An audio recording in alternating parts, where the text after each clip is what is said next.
Women's national team lineup dehado. Wala pang players na sigurado. Gia de Guzman di pa nagko-commit. 8 days lang to prepare for the AVC. Good day ka trending, this is Ron Michael, the voice artist of this channel. Ngunit bago natin yan pag-usapan ay huwag mong kalimutan mag-subscribe and click the notification bell para updated ka sa latest Pilipinas volleyball trends. Naglabas na nga ang PNBF ng mga pangalang nasa competing roster ng Women's National Volleyball Team ng Pilipinas na lalahok para sa 2024 ABC Challenge Cup. Nariyan sila Ea Laure, Cici Rondina, Faith Nisperos, Vanny Gandler, Jonas Sabete, Ivy Lacsina, Del Palomata, Fifi Sharma, Cherry Nunag, Gia de Guzman, Janelle Cheng, Jen Yerva, and Don Macandili Katindig together with their head coach George De Brito. Pero tila hindi pa sigurado ang lineup na ito. Ayon kasi sa ilan sa mga insiders ay 5 pa lang mula sa mga manlalarong yan ang nagkumpirma ng kanilang participation for the NT. Nagpahayag nga ng kanyang pagkadismaya si Next-led head coach Taka Minoa na ilang linggo na lang bago ang ABC pero wala pa ding usad mula sa PNBF para sa pambansang koponan. Ayon kay Minoa, when Philippine national team will start training? 8 teams already finished PBL and national team will start games soon. Pero kung inyong babalikan ang listahan ng mga pangalan sa lineup, 6 na players pa lang ang pwedeng magkaroon ng full commitment sa national team with Nisperos, Gandler, Sharma, Palomata, Lacsina, and Katindig. Ang 6 pa ay parte ng Chocomucho, Petrogas at Cheritigo na naglalaro pa para sa ongoing final round ng PBL. Samantala si Gia de Guzman ay hindi pa nakakabalik ng bansa. Dagdag pa ni Taka, I don't criticize the Philippine volleyball. It's just a thought on why they haven't prepared yet for the ABC Challenge Cup. I see lots of potential in Philippine volleyball and I would love to help change it. Kung aabuti ng Game 3 ang finals ng PBL, matatapos ang liga sa May 14. Ang ABC Challenge Cup ay magsisimula sa May 22. So ibig sabihin ang pambansang koponan ay mayroon lamang humigit kumulang 8 araw para maghanda para sa liga kung aabuti ng Game 3 ang finals. Ang ABC Cup ay binubuo ng 10 competing nations na hinati sa 2 pool.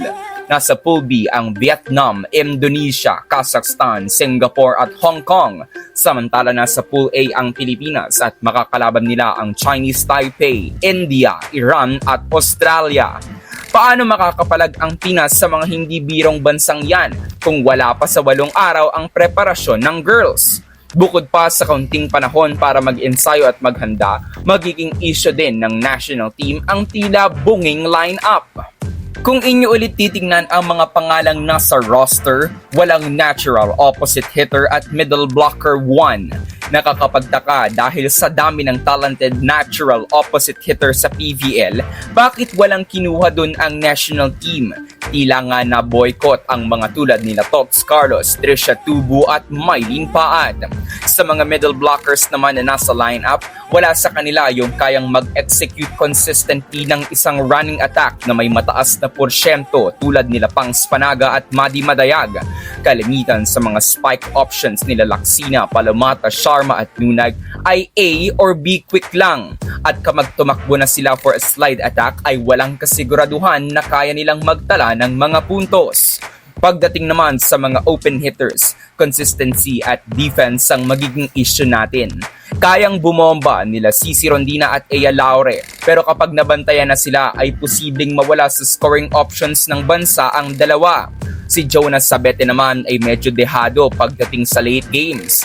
Madaling napapagod at may history of cramps. Kumbaga kapag pukpukan na, hindi na niya na-execute yung full swing attacks na kayang niyang gawin kapag early parts pa ng laro. Pagdating naman kila Faith Nisperos at Vanny Gandler, mayroong series of inconsistencies sa pag-atake at mababa ang percentage pagdating sa floor defense. For the setters, wala pa si Gia de Guzman sa bansa at nasa Japan pa.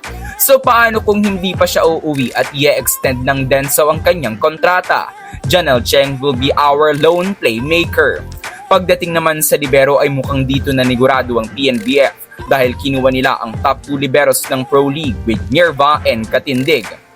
Subalit kahit ano pa man ang estado ng ating competing roster, sana ay ipakita natin ang ating buong suporta kung sino man ang lalaban para sa Pilipinas. Paniguradong ang mga manlalarong ito ay gustong lumaban ng buong puso para sa bansa. Wala na sa kanila kung sino ang nasa lineup o wala, basta't ang kanilang serbisyo ay para mabigyan ng karangalan ang Pilipinas kahit sino pa ang kalaban. Pero kung kayo ang tatanungin ka-trending, sino-sinong manlalaro ang ilalagay nyo sa national team? Comment down below. So that's it for today's video, ka-trending. Do not forget to subscribe and click the notification bell para updated ka sa latest ganap ng women's volleyball sa Pinas. Thanks for watching. Bye for now!